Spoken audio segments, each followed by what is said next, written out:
एक बार एक बुढ़िया बैंक गई 10 लाख रुपए जमा करने। बैंक में मैनेजर ने पूछा, ये अम्मा जी 10 लाख रुपए आप कहाँ से लाई हैं, क्या काम करती हैं? तो अम्मा जी ने कहा कि मैं शर्त लगाती हूँ। तो कहा, मैनेजर ने पूछा, शर्त लगाने के 10 लाख रुपए कैसे? तो अम्मा जी ने कहा, तुम लगाओगे शर्त? तो वो सोचने में पड़ गया। फिर सोचा, अम्मा जी ने कहा 1 लाख की शर्त लगाओ। तो सोचा मैनेजर ने, फिर कहा कि हाँ ठीक है। तो अम्मा जी ने कहा तुम्हारे सर के बाल नकली हैं। तो वो सोचने पर मेरे तो बाल असली हैं।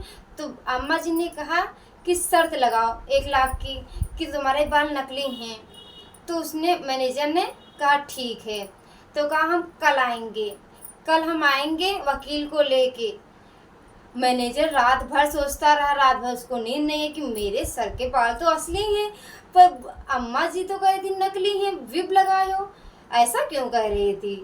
फिर सुबह हुई, रात भर मैनेजर को नींद नहीं आई। फिर सुबह हुई, बैंक में मैं सब सुबह ही सुबह 10 बजे आ गई अम्मा जी अपने वकील को लेके। तो कहा मैनेजर ने, ये तो मेरे बाल असली हैं, ना मानो तो नोच के देख लो। तो अम्मा जी वकील को लेके, उस अम्मा जी ने मैनेजर के दोनों हाथ से बाल पकड़े, खींचे, और मैं वकील जो था वो सर पे मार रहा था अपना। तो मैनेजर ने पूछा ये क्यों मारे? तो अम्मा जी ने कहा कि हमने 5 लाख की शर्त लगाई थी किसी मैनेजर की बाल नोचने की, तो इसलिए हमने बाल आपके नोचे, 1 लाख तुम्हारे, 4 लाख मुझे मिल गए। ऐसे में शर्त लगाती हूँ, आपको लगवाना है?